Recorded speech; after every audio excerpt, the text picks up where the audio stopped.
This is 5 on your side at 5. Focused on you.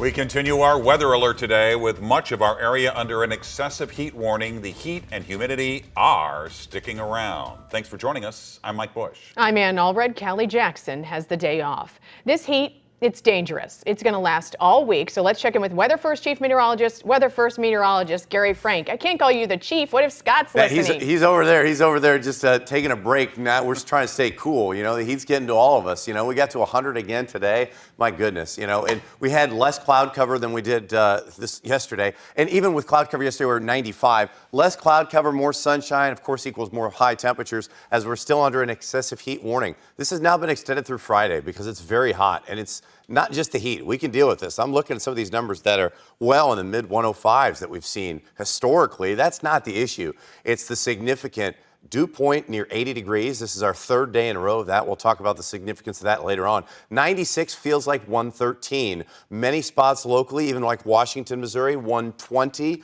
These areas feel just brutal outside. It's not just where you can live through it for a little bit. You got to really take this to heart because it is significant heat that catches up to you. Now, over the next few hours, even as we go into the nighttime, as temperatures fall, air temperature-wise, it still feels like 102. That's the significance. Now, over the next few days, we're going to watch this come down a little bit, very, very marginally. But there's some good news for Friday as we get to the end of this excessive heat warning. We'll share what that means and also a couple more records that we continue to add. Something to look forward to. Gary, thanks. The extreme heat means high school athletic departments are having to make changes. Today, 5 on your side's Holden Krawicki spent the afternoon at DeSmet, where they've already decided to delay the start of the football season to keep students safe. After 3 decades on the sidelines, DeSmet head coach John Merritt has learned a thing or two. We know in Missouri, these first couple games are always going to be hot. That's why you won't find DeSmet on the practice field during the day, despite having cold tubs on the sidelines. This year, it's hot, hot, hot. And this is something a little different.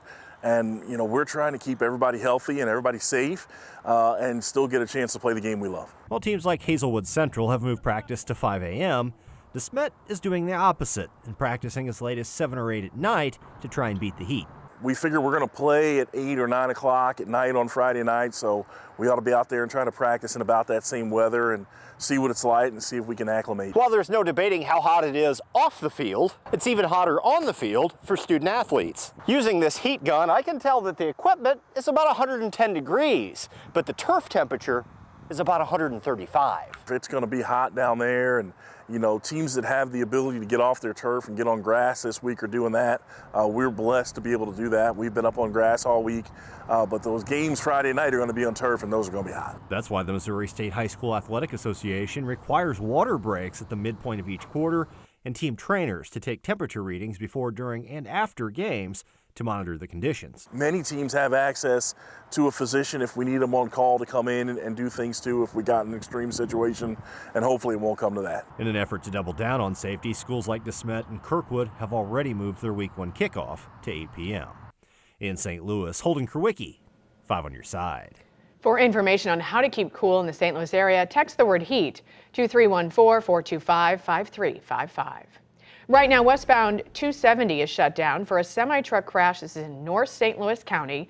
The semi ended up on its side near Riverview about an hour and a half ago. We're told no one is hurt. Traffic is slow, though, going eastbound. Tonight, a correctional officer has minor injuries after detainees held him hostage at the St. Louis City Justice Center. A source close to the investigation tells us the officer was letting 2 men out of their cells to help hand out breakfast trays.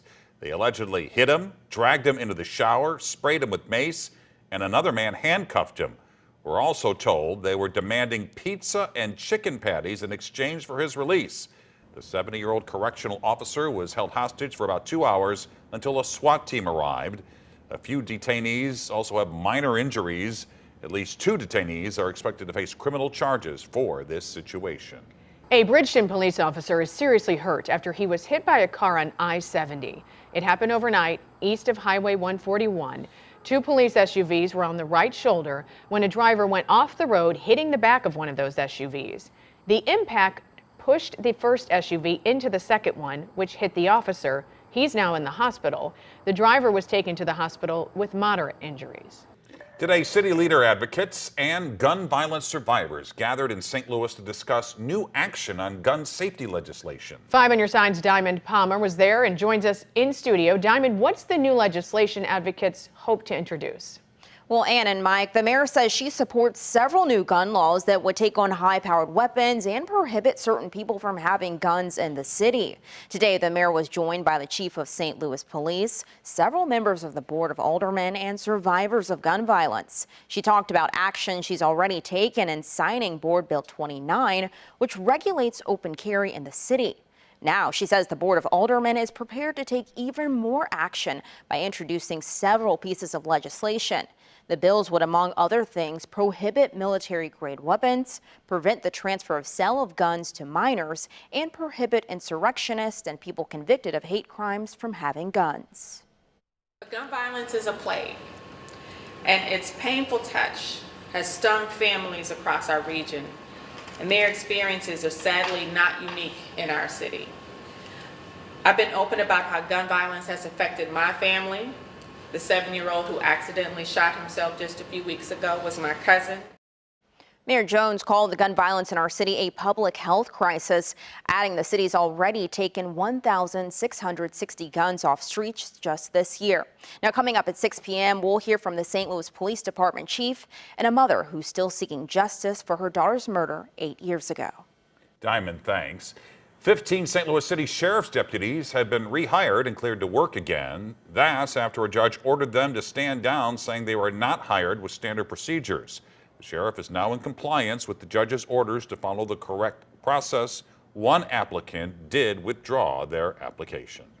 Right now, districts across the state of Missouri are looking at new ways to measure student success. This year, dozens of schools were granted an innovation waiver with hopes of moving away from traditional standardized tests. 5 on your side's Mercedes McKay explains why districts believe everyone will benefit from this change. 20 school districts across the state of Missouri received this waiver from the State Board of Education. 7 of those are right here in the St. Louis area. The 3-year waiver gives districts a chance to prove to the board there's a better way to demonstrate students' growth. During this time period, districts will gather data and information to show just that. Instead of one high-stakes test at the end of the year, which normally takes months to get results back, they would evaluate students at a smaller scale and more frequently.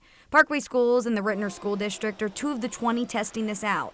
Administrators believe it's a win-win for everyone. It's often referred to as an autopsy assessment, where you're just looking backwards and try to figure out what happened.